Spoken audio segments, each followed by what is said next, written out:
develops, right? You have to look at the athletes as not just athletes. They're people. They're individuals, right? But that stems from being able to communicate, that commitment, right? And the common goals across. But getting back to like the research component, right? Any biography, autobiography, what have you, of coaches spends time talking about that. So even though, like I said, the term didn't necessarily become more prevalent in common language, I guess, or I guess what's the right word I'm looking for here? It's kind of escaping me. Let's just say common terminology, right? If you've read Vince Lombardi's biography, right? Vince Lombardi, the biographer, talked a lot about his ability to develop relationships with the athletes that he was coaching for the Green Bay Packers, right? And that he had a philosophy, he had this understanding of what he expected his players for the Green Bay Packers back in the 60s, what this expectation was, and he was able to project this expectation, and he was able to develop these relationships with these individuals in order to get there, right? Bill Walsh, same thing, when he's talking about building the 49er dynasty, right? Him and Joe Montana, him and Jerry Rice, like they came together, right? They had this mutual respect for each other. They had a common goal, right? Didn't go well off the bat, right? When Joe Montana was drafted by the 49ers in the late 70s. But you start adding pieces together of what's going to complement this team, and, voila. Well, not easy voila, but you understand what I'm saying, right? Like they went on to win Super Bowls. Bill Parcells, same thing, right? The relationships, the rapport, and this is more prior, obviously, to 2003 when all of these successes, were happening. Pat Riley, right? Same thing with the Lakers.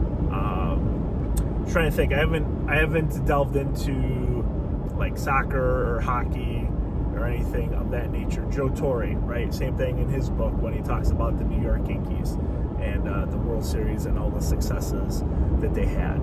Really, what it boils down to is the relationships that we have. Now, that isn't to say that there aren't like strong relationships in sports teams and teams in general.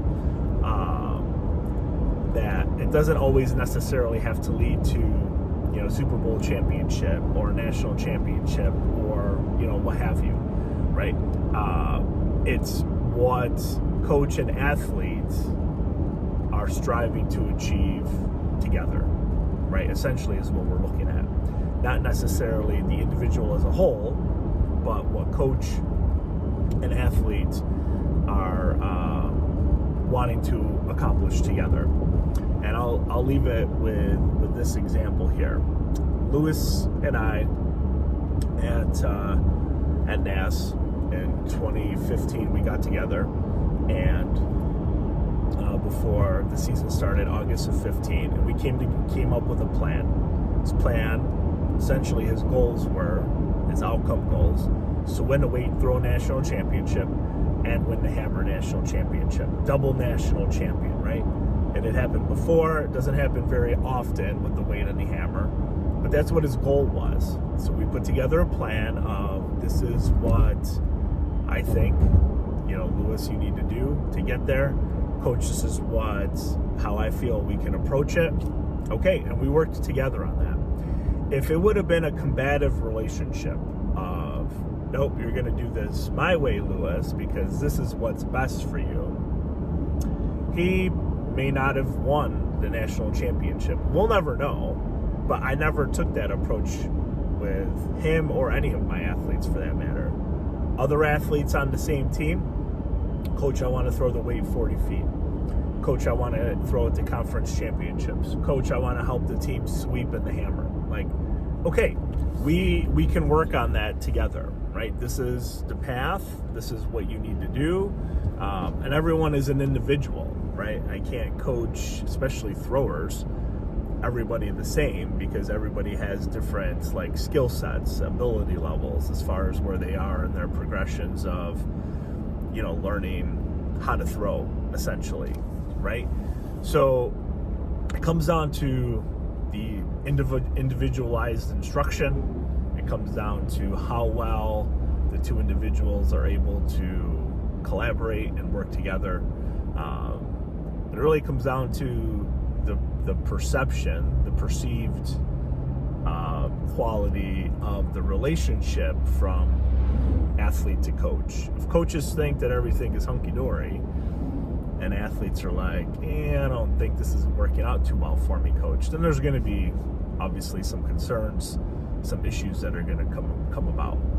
But if that's not the case, and it's coach and athlete working together for a common goal, common dreams, then more often than not, that athlete is going to be successful because of all of the, you know, basically what we just talked about, the collaboration, the commitment to each other, the cooperation, the communication, the planning, the respect, shared decision making, autonomy, all of these things that we're going to talk about in, you know, future episodes. Thank you for watching and listening.